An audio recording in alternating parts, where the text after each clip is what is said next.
Okay, so for question 2, that's the first one I got wrong. It says a conducting sphere contains positive charge distributed uniformly over its surface. Which statement about the potential due to the sphere is true? I chose B because it says at the positive charge over the surface. And so I'm thinking positives on the surface, negatives concentrated in the middle. However, that's wrong. If these two equations apply to voltage, this one I think is the most applicable. This R being on the bottom, obviously the bigger it gets, the smaller this gets. And this R is to the point that you're looking at. This R is the radius. So this R, whether you're, say, if this is 10 centimeters, if this is 1 centimeter or 3 or 10, it's all going to be the same. V naught being the actual voltage of anything in the sphere up to, the radius. Okay. The next question that I got wrong was number 4. An electron is moving in the direction of a uniform electric field. What happens to the potential energy of the electron? Is the electron moving to a location of lower or higher potential? I knew it was going to lower potential, which meant it was either B or D. I chose D because I was thinking it always goes to lower potential.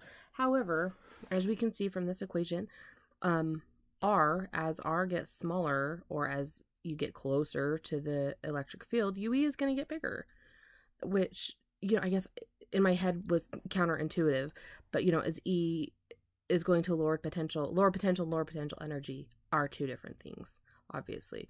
So the energy, is increasing while the potential is going down. So for this one, it was just kind of a mess up of equations, I think. Obviously S and T are equal. Obviously Q and R are equal. As far as the voltage is concerned, the voltage is constant, obviously being in parallel. So PQR has the same change in voltage to power 3 bulbs as ST does to power 2 bulbs. So obviously 3 being bigger than 2, these ones are going to be smaller than these ones. So I think it was just a mess up of equations and getting the resistance wrong, getting the equations backwards is what happened.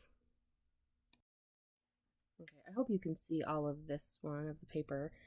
In this one, it's number 8. It's in the circuit shown below. The current is 0.65 amps. The resistance is 5 ohms. What's the power dissipated by the resistor R? So first of all, when it says R is 5 ohms, I thought that meant that this R was 5 ohms, meaning 2 times R, this is 10 ohms, this is 10 ohms. That is incorrect, obviously. So here is the equation of how that is actually calculated. The second thing so I did 2 things wrong on this one. So we have to do the equations and then do the system of equations to figure it out.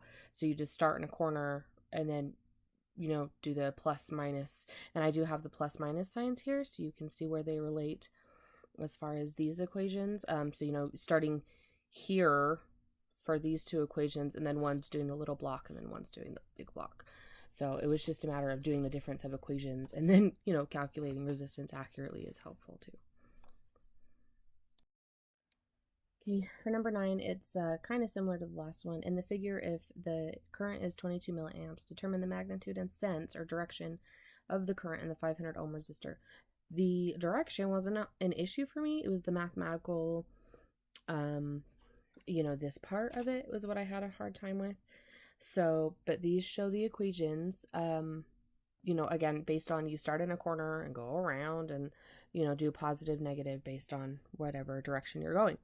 So here is the substituting in the amounts that we are known, and then plugging them in, and then again kind of doing a system of equations to figure out the rest of the problem. This one was, I think, the hardest for me on the whole test, which is really funny, but it was just the hardest one for me personally. Okay, the last one that I got wrong was 11. An electron with an initial speed of 5.2 times 10 to the 6, I think it's 10 to the 6, meters per second is brought to rest by an electric field. What was the potential difference that stopped the electron? So I, for this one, couldn't figure out how to relate the force with the potential. With the information that was given, I couldn't figure out how to relate it all. So obviously, here's the energy, the kinetic energy, 1/2 mv squared. That's, been known since Phys 1. The delta V, or change in voltage, it is this number negative. And then the electrical, the voltage from the electrical is the potential over the charge Q. So, you know, V obviously is given here. So if we do a combination of these, we get this equation. So the change in voltage is equal to negative mass times velocity squared divided by 2Q.